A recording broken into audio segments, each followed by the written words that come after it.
The old man's wrinkled hands trembled as he polished the brass doorknob for the 100th time that day.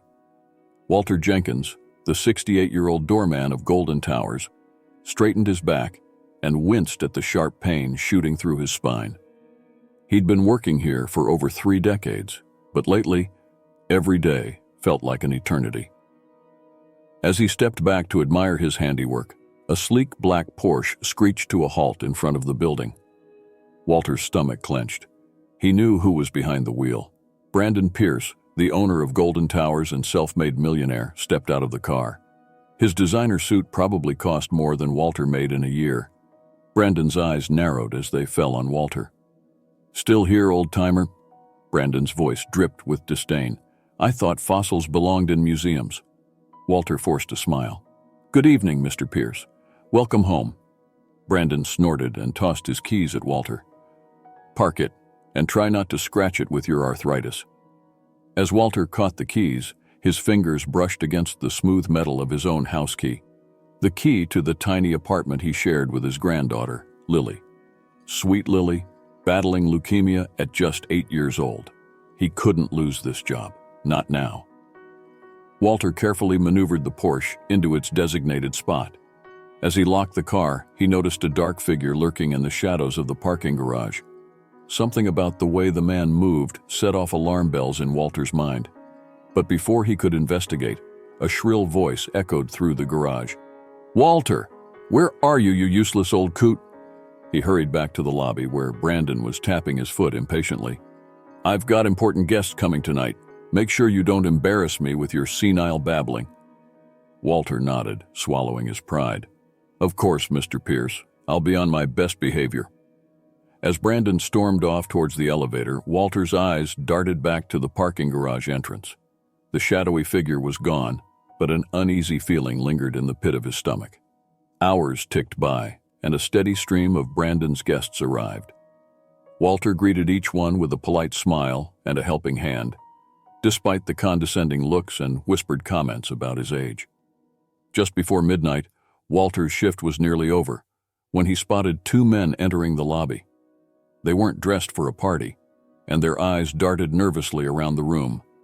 Walter's instincts, honed by years of observation, screamed danger. The men headed straight for the elevator. Walter's mind raced. Brandon's penthouse was the only occupied apartment on the top floor. He had to act fast. With a speed that belied his age, Walter slipped into the service elevator. He knew every shortcut in this building, every hidden passage. As the elevator climbed, Walter's mind flashed back to another time, another life. A life where he wore a different uniform and carried a gun instead of a feather duster. The elevator dinged, and Walter stepped out into the dimly lit hallway of the penthouse floor. He could hear muffled voices and the sound of breaking glass coming from Brandon's apartment. Walter crept closer, his heart pounding. Through the partially open door, he saw Brandon on his knees, a gun pressed to his head. The 2 men from the lobby were ransacking the place, stuffing valuables into a bag. "Please," Brandon whimpered, all his arrogance gone. "Take whatever you want, just don't hurt me." One of the men laughed. "Oh, we're taking everything all right, including your life." Walter's mind raced. He had no weapon, no backup. But he had something these thugs didn't. Knowledge. Knowledge of every inch of this building, every creaky floorboard, every hidden corner. He slipped away and darted down the hall to the fuse box. With practiced ease, he flipped the switches, plunging the entire floor into darkness. Confused shouts erupted from Brandon's apartment. Walter moved silently through the darkness, years of muscle memory guiding him. He entered the apartment, using the intruder's confusion to his advantage. In the pitch black, Walter was the predator. He struck quickly, disarming one man with a precise blow to the wrist. The gun clattered to the floor. Before the second intruder could react, Walter had him in a chokehold. The lights flickered back on. Brandon blinked in disbelief at the scene before him. His elderly doorman stood over 2 unconscious would-be killers, barely breaking a sweat. "Walter." Brandon's voice was barely a whisper. "How did you—" Walter straightened his uniform. "I think it's time we had a talk, Mr. Pierce." As sirens wailed in the distance, Brandon stared at Walter with new eyes. Who are you? Walter smiled, the weight of his secrets finally lifting. I'm just an old man with a few tricks up his sleeve. Now, why don't we sit down and have a chat about respect? Brandon nodded, his arrogance shattered.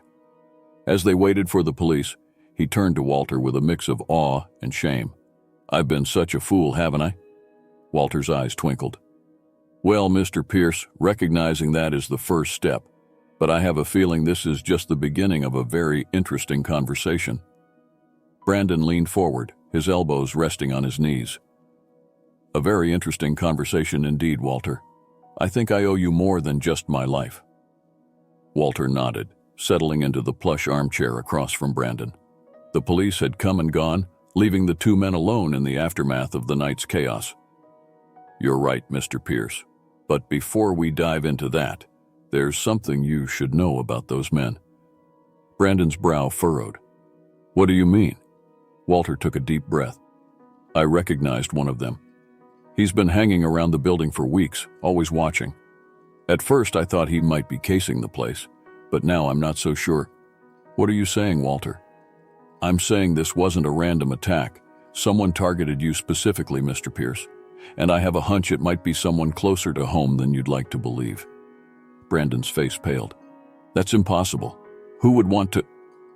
A sharp knock at the door cut him off. Both men tensed, Walter rising to his feet with surprising agility. Dad, are you okay? I saw the police downstairs. The voice belonged to Todd Pierce, Brandon's son. Brandon relaxed, moving to open the door. But Walter's hand on his arm stopped him. Mr. Pierce, Walter whispered, let me handle this. Confusion clouded Brandon's face, but he nodded, stepping back. Walter opened the door, revealing Todd Pierce, a young man in his late 20s with Brandon's sharp features but none of his father's poise. Todd, Walter greeted him coolly. Your father is fine, just a little shaken up. Todd pushed past Walter, his eyes scanning the room. Dad, what happened? I heard there was a break-in. Brandon looked at his son, then back at Walter. Something in the old doorman's steady gaze made him pause. It's nothing to worry about, son, Brandon said carefully. Everything's under control now, thanks to Walter here. Todd's eyes narrowed as they fell on Walter. The doorman? What could he possibly have done? Walter stepped forward, his presence suddenly filling the room.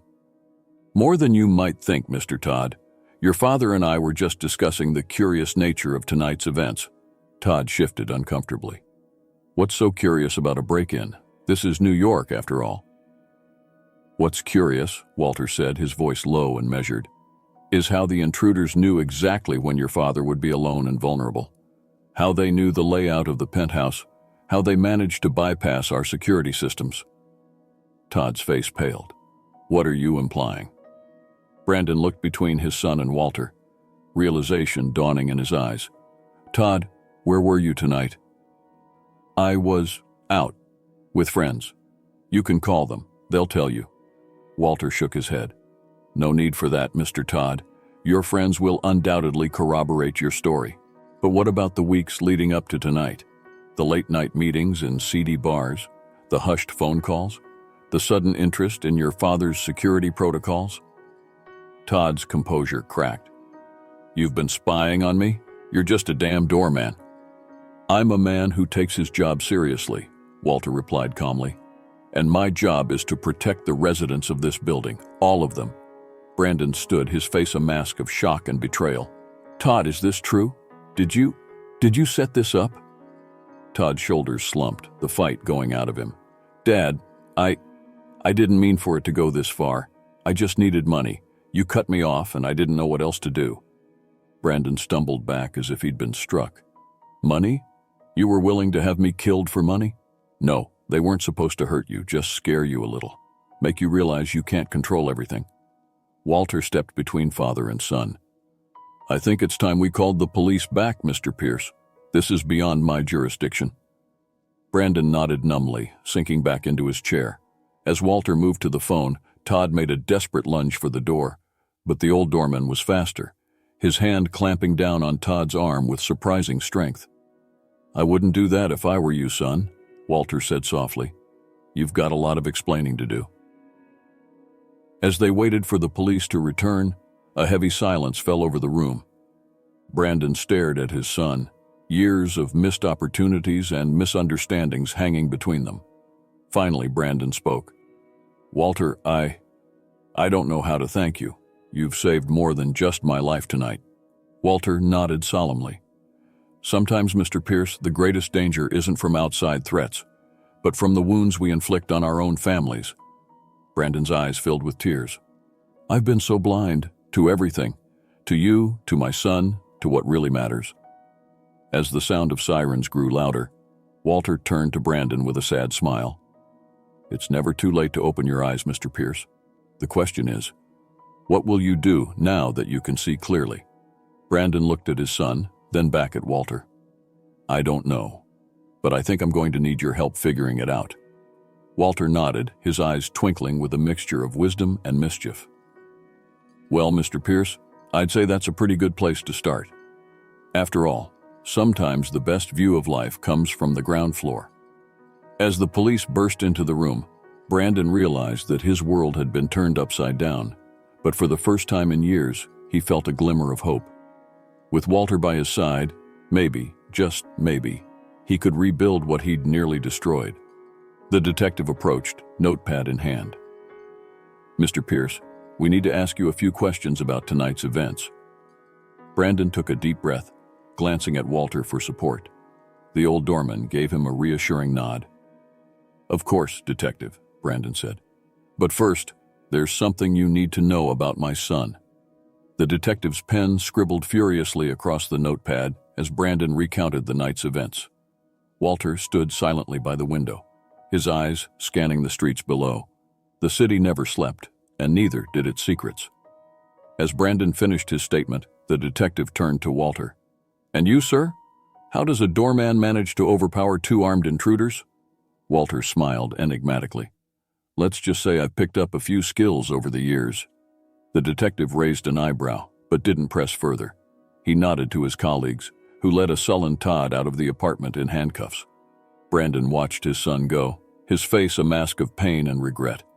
Once the police had left, promising to return with more questions, Brandon slumped onto the couch. "Walter, I don't know what to do." Walter moved from the window, settling into a chair across from Brandon. "You start by facing the truth, Mr. Pierce, all of it." Brandon looked up, confusion etched on his face. "What do you mean?" "I mean, it's time for both of us to lay our cards on the table. You're not the only one who's been keeping secrets." Brandon leaned forward, intrigued despite his exhaustion. "Go on." Walter took a deep breath. "Before I was a doorman, I had another life. One that taught me the skills I used tonight." "What kind of life?" "I was an agent with the Secret Service," Walter said quietly. "Spent 20 years protecting presidents and foreign dignitaries. Saw things that would turn your hair white overnight." Brandon's jaw dropped. "But why? Why leave all that to become a doorman?" Walter's eyes clouded with memory. "I lost someone I was supposed to protect. After that, I couldn't bear the weight of that responsibility anymore. I needed a simpler life." "So you chose to be a doorman? To put up with people like me?" Walter smiled sadly. "Everyone has their burdens, Mr. Pierce. Some are just more visible than others." Brandon shook his head in disbelief. "All these years I've treated you like you were nothing. And all this time you could have what? Put you in your place. That's not who I am, Mr. Pierce. My job was to protect, not to judge. But why stay? Why put up with my behavior?" Walter's eyes softened. "Because everyone deserves a chance at redemption. Even arrogant millionaires who think they're above it all." Brandon chuckled despite himself, then grew serious. "What do I do now, Walter? My son, he tried to have me killed. How do I come back from that?" "You start by looking at your own actions, Mr. Pierce. Your son didn't become who he is in a vacuum. It takes two to tango, as they say." Brandon nodded slowly. "I've been a terrible father, haven't I?" "You've been a man focused on success," Walter said gently. "But sometimes the cost of that success is higher than we realize." "How do I fix it?" Walter leaned back in his chair. "That's the million-dollar question, isn't it? But I think you've already taken the first step, which is asking for help. Brandon smiled ruefully. I'm not very good at that. No one is at first, Walter said, but it gets easier with practice. As the first light of dawn began to peek through the windows, Brandon stood up and walked to the bar. He poured 2 glasses of whiskey, handing one to Walter. To new beginnings, Brandon offered. Walter raised his glass. And old wisdom? They drank in companionable silence, the events of the night settling around them like a heavy blanket. Finally, Brandon spoke. Walter, I want to make things right, not just with Todd, but with everyone I've wronged, including you. Walter nodded. That's a noble goal, Mr. Pierce, but it won't be easy. I'm starting to realize that nothing worthwhile ever is, Brandon said. Will you help me? Walter set down his glass. On one condition.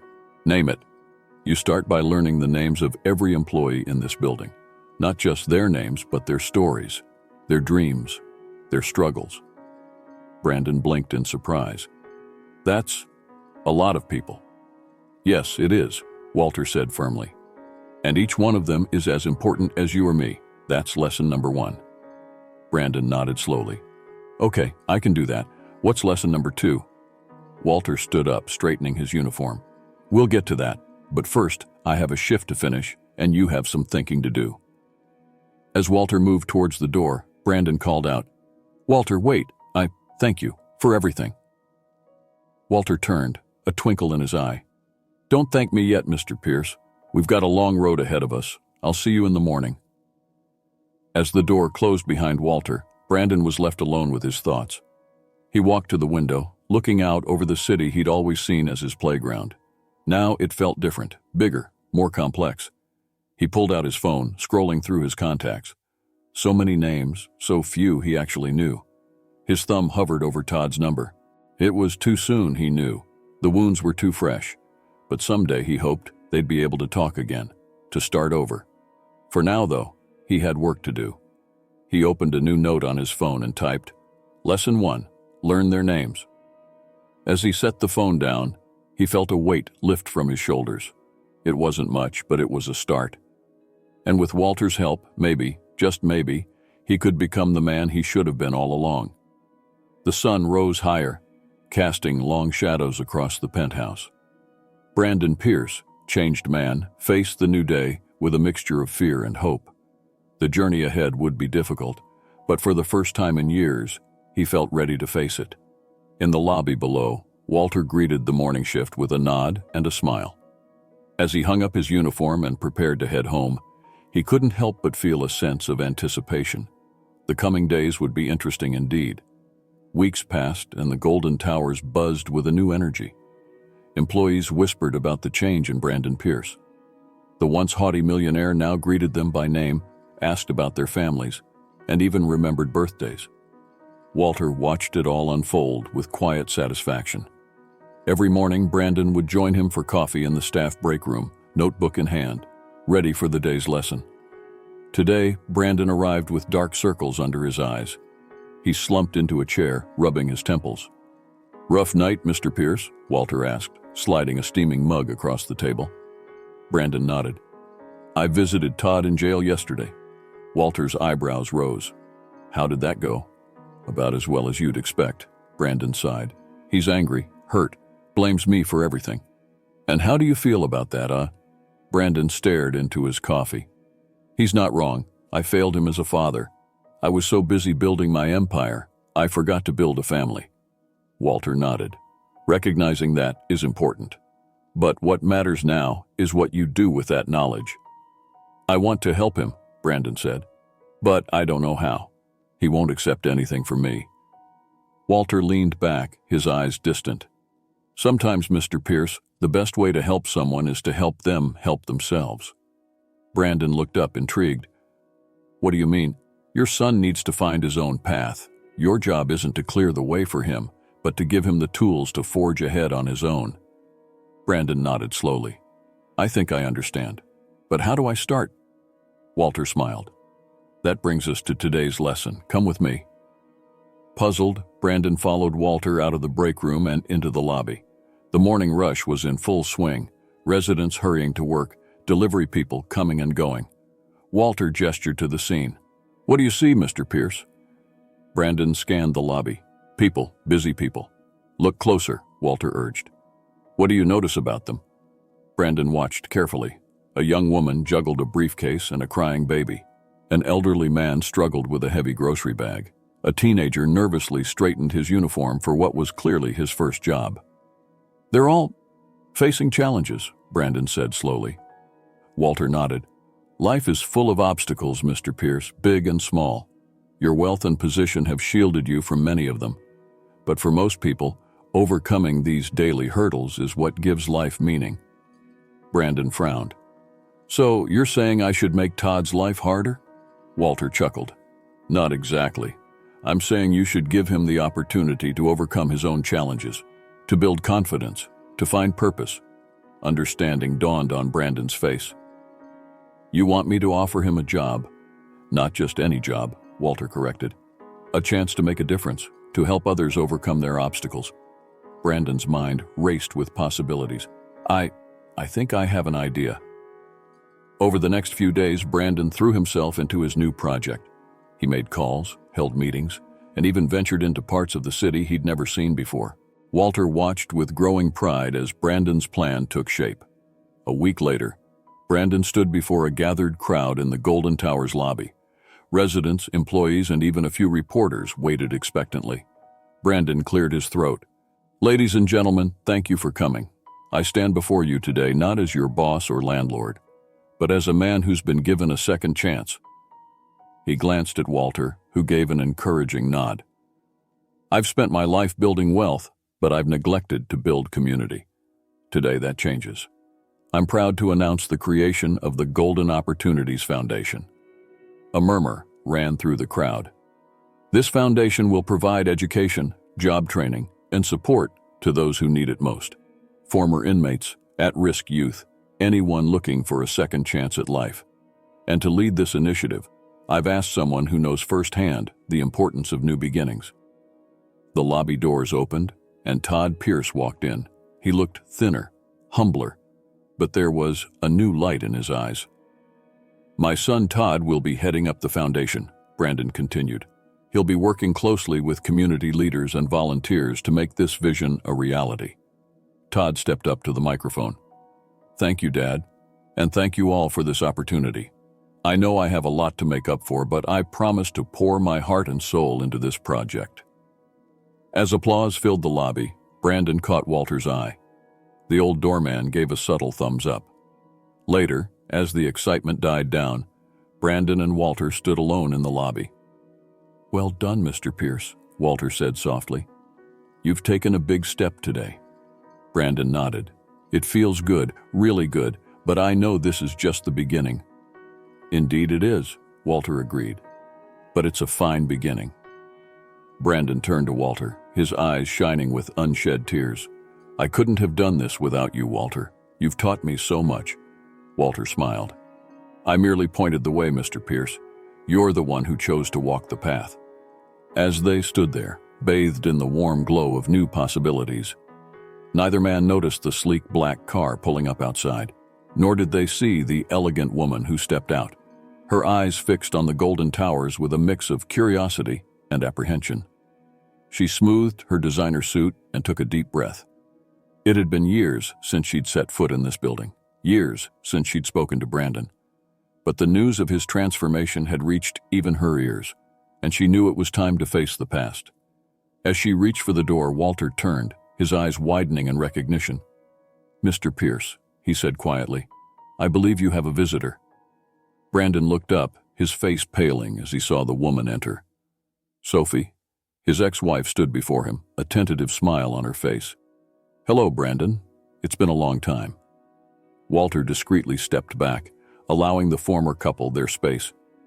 But as he watched them begin to talk, hesitantly at first, then with growing animation, he couldn't help but feel a sense of completion. The Golden Towers had always been more than just a building. It was a microcosm of life itself, full of stories, struggles, and second chances. And now, under Brandon's new leadership, it was becoming a beacon of hope for the entire community. Walter's eyes twinkled as he returned to his post by the door. The day's lessons were far from over, and he had a feeling the best was yet to come. As Sophie and Brandon moved to a quiet corner of the lobby, Walter resumed his duties, keeping a watchful eye on the ebb and flow of life in the Golden Towers. The familiar routine felt different now, charged with a new sense of purpose. Brandon's voice drifted over, low and hesitant. "Sophie, I'm not sure what to say. It's been so long." Sophie nodded, her fingers twisting the strap of her purse. "I know. I heard about what happened with Todd, and then the news about your foundation.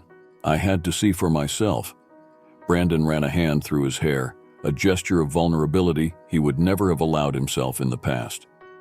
"It's been a wake-up call, to say the least. I've made so many mistakes, Sophie. With you, with Todd, with everyone." Sophie's eyes softened. "We both made mistakes, Brandon, but what matters is what we do now." As they continued talking, Walter greeted residents and guests, his mind wandering to his own past. He thought of the life he'd left behind, the secrets he still carried. Perhaps it was time for him to face his own history. The day wore on, and Walter watched as Brandon and Sophie emerged from their conversation, both looking drained, but somehow lighter. Brandon approached the front desk, Sophie by his side. "Walter," Brandon said, "I'd like you to officially meet Sophie, my ex-wife and I hope a new friend." Walter smiled warmly. "It's a pleasure to meet you properly, Ms. Hartley now," Sophie corrected gently, "but please, call me Sophie." Walter nodded. "Sophie, welcome back to Golden Towers." Sophie's eyes crinkled with amusement. "I have a feeling it's quite different from when I left." "You have no idea," Brandon chuckled. "And it's all thanks to this man right here." Walter waved off the compliment. "Mr. Pierce gives me too much credit. He's done all the hard work himself." Sophie looked between the two men, curiosity evident in her gaze. "I'd love to hear more about these changes, perhaps over dinner." Brandon blinked in surprise. "Dinner? You mean all of us?" Sophie nodded. "Yes, if Walter is willing. I think I'd like to know the man who's had such a profound impact on you, Brandon." Walter hesitated. "That's very kind, but I wouldn't want to intrude." "Nonsense," Brandon insisted. "You're not intruding. You're family now, Walter. Please, join us." The word family hung in the air, weighted with meaning. Walter felt a lump form in his throat. "Well, when you put it that way, how can I refuse?" As they made plans for dinner, the lobby doors burst open. Todd rushed in, his face flushed with excitement. "Dad, you won't believe what just happened at the foundation." He stopped short when he saw Sophie. "Mom," Sophie's eyes filled with tears. "Todd, oh sweetheart." The reunion that followed was a tangle of hugs, tears, and half-finished sentences. Walter watched from a respectful distance, his heart full. Later that evening, the unlikely group sat around a table at an upscale restaurant. The conversation flowed easily, years of tension melting away in the warm glow of new beginnings. Todd regaled them with stories from the foundation. "We've already had dozens of applicants for our job training program. People are so eager for a chance to turn their lives around." Sophie beamed with pride.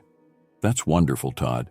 And Brandon, I have to say, I'm impressed with how you've structured the foundation. It's not just a handout, it's a real opportunity for people to rebuild their lives." Brandon nodded, his eyes serious. "I've learned that true change comes from within. We can provide the tools, but people have to do the work themselves." Walter smiled, recognizing his own words. "You're a quick study, Mr. Pierce."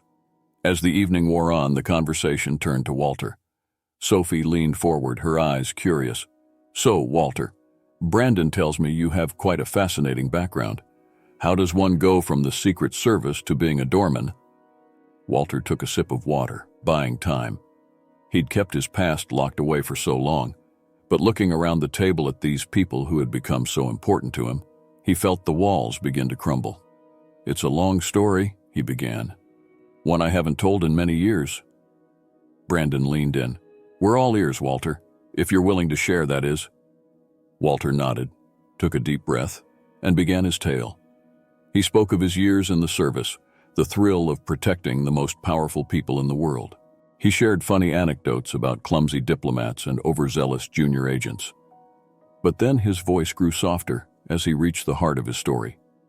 It was a routine assignment, a visiting dignitary, a parade route we'd secured a dozen times before. But something went wrong. The table fell silent as Walter recounted the fateful day, the shot that came out of nowhere, the chaos that followed, and the weight of failure that had driven him from the life he'd known. I couldn't bear the thought of being responsible for another life after that, Walter finished. So I walked away, found a job where the stakes seemed lower. Sophie reached out, placing her hand over Walter's. But they weren't lower, were they? You've been protecting people all along. Walter smiled sadly. In my own way, I suppose. It took me a long time to realize that every life has value, every interaction matters. Brandon shook his head in wonder. Walter, I had no idea. All those years I treated you like you were invisible, and all this time, you were the most remarkable person in the building. We're all remarkable in our own ways, Mr. Pierce, Walter said.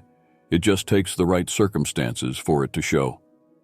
As the evening drew to a close, there was a sense of shift in the air. Bonds had been forged, truths shared, and a new chapter was beginning for all of them. Outside the restaurant, as they prepared to part ways, Brandon turned to Walter. Thank you for sharing your story with us. I know it couldn't have been easy. Walter nodded. It wasn't, but it feels good to let it out after all these years. Sophie smiled warmly. Walter, I hope you'll consider yourself part of our family now, dysfunctional as we may be. Todd laughed. Speak for yourself, Mom. I'm a model of functionality these days. As laughter filled the night air, Walter felt a warmth he hadn't experienced in years. He looked at this mismatched group, the reformed millionaire, the prodigal son, the graceful ex-wife, and himself, the doorman with a past, and saw not broken individuals, but a tapestry of hope and second chances. Family, Walter mused. I think I'd like that very much. As they said their goodnights and went their separate ways, Walter couldn't help but feel that this was more than just a new chapter. It was a whole new book waiting to be written. And as he walked back to his small apartment where his granddaughter waited, Walter realized that his journey wasn't over. It was just beginning. The following weeks saw a flurry of activity at Golden Towers. The lobby buzzed with energy as volunteers for the Golden Opportunities Foundation came and went. Brandon, true to his word, could be seen chatting with employees, learning their stories, and even pitching in with tasks he'd never have considered before. Walter watched it all with a mixture of pride and amusement. One morning, as Brandon helped a struggling delivery man with a heavy package, Walter approached him. You missed a spot, Mr. Pierce, Walter said, pointing to a smudge on Brandon's now wrinkled designer shirt. Brandon laughed, wiping his brow. I guess I'm not cut out for manual labor just yet, but I'm learning. Walter nodded approvingly. That you are. And speaking of learning, I believe it's time for your next lesson. Brandon's eyes lit up with curiosity. What's on the agenda today, Professor? Walter smiled mysteriously.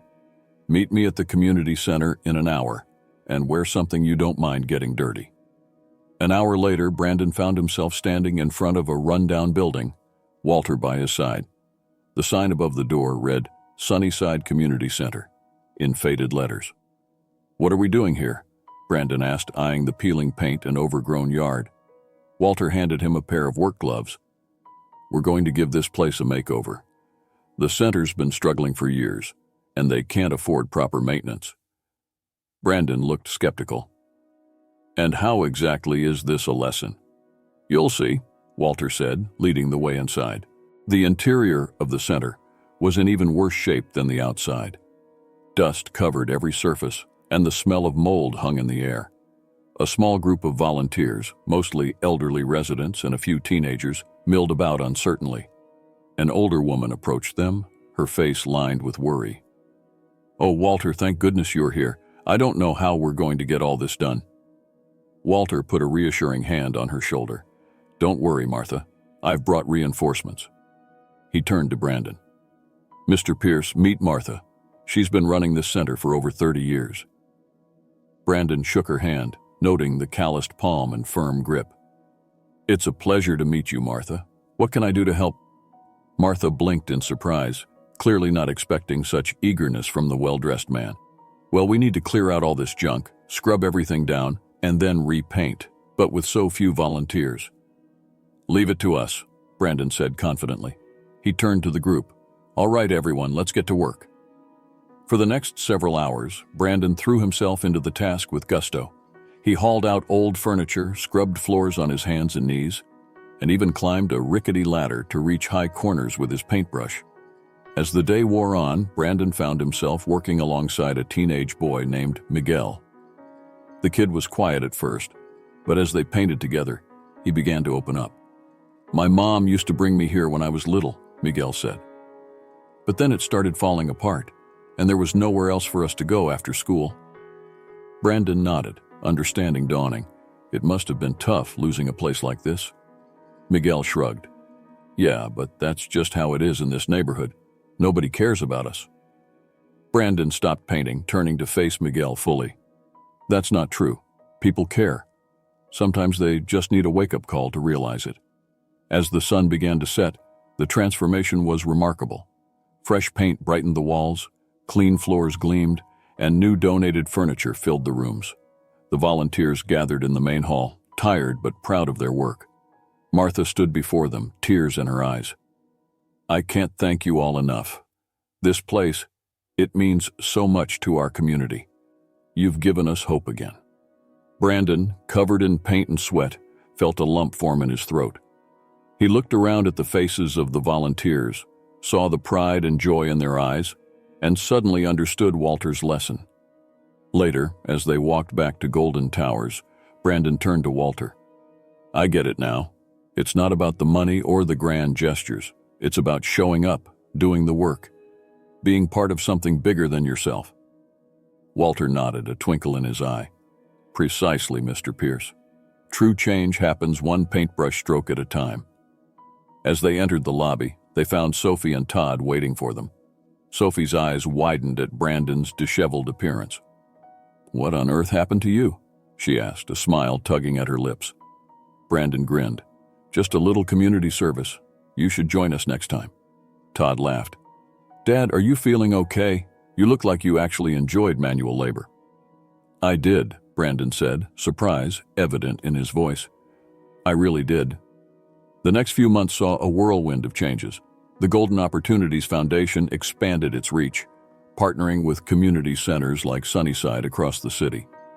Brandon became a fixture at these events, always ready to lend a hand or listen to a story.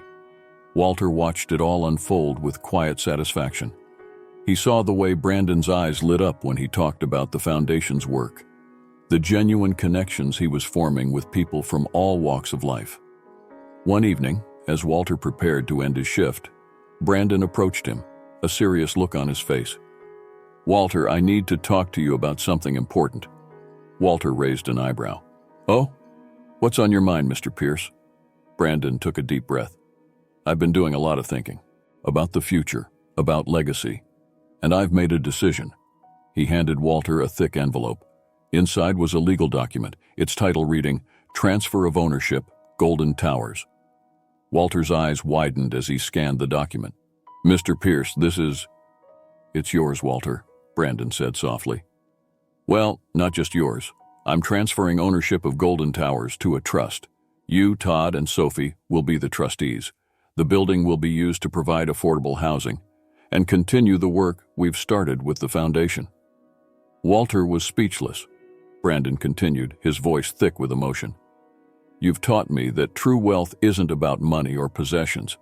It's about the lives you touch, the community you build. I want Golden Towers to stand for something more than just luxury apartments. Walter finally found his voice. Brandon, I don't know what to say. This is an incredible responsibility. Brandon smiled. I know, but there's no one I trust more to carry it out. You've been the heart of this building for years, Walter.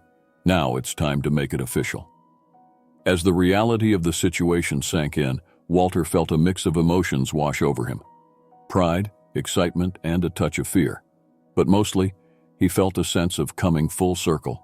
From Secret Service agent to doorman to trustee of a community-changing organization. Life had a funny way of working out. I accept, Walter said, extending his hand.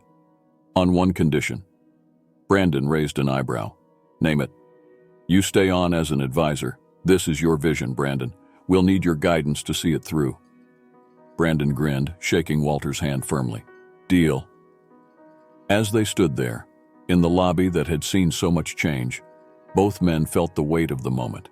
They had started as employer and employee, evolved into teacher and student, and now stood as partners in a shared mission. Walter glanced around the lobby, seeing it with new eyes. The gleaming floors, the elegant fixtures, all of it now a canvas for something greater. He thought of Miguel from the community center, of the countless others whose lives would be touched by this decision. Well, Mr. Pierce, Walter said, a smile tugging at his lips. It seems we have our work cut out for us. Brandon nodded, his eyes shining with purpose. That we do, Walter, that we do. As they walked out into the New York night, the Golden Towers stood tall behind them, its windows glowing with promise. The building that had once been a symbol of exclusivity and wealth now stood as a beacon of hope and second chances. And as for Walter, the old doorman with a secret past had found a new mission, a new family, and a renewed sense of purpose. He realized that sometimes the most important journeys don't take you far from home. Sometimes they bring you right back where you started, but with new eyes and an open heart. The city hummed around them, full of stories yet to be told, lives yet to be changed. And at the heart of it all stood Golden Towers, no longer just a building, but a testament to the power of transformation, both of bricks and mortar and of the human spirit. Walter took a deep breath, feeling the weight of the future on his shoulders. But it was a weight he was ready to bear. After all, he'd learned from the best that true strength comes not from standing alone, but from lifting others up. As they disappeared into the bustling streets, the Golden Towers stood sentinel, its lights a promise of brighter tomorrows for all who entered its doors.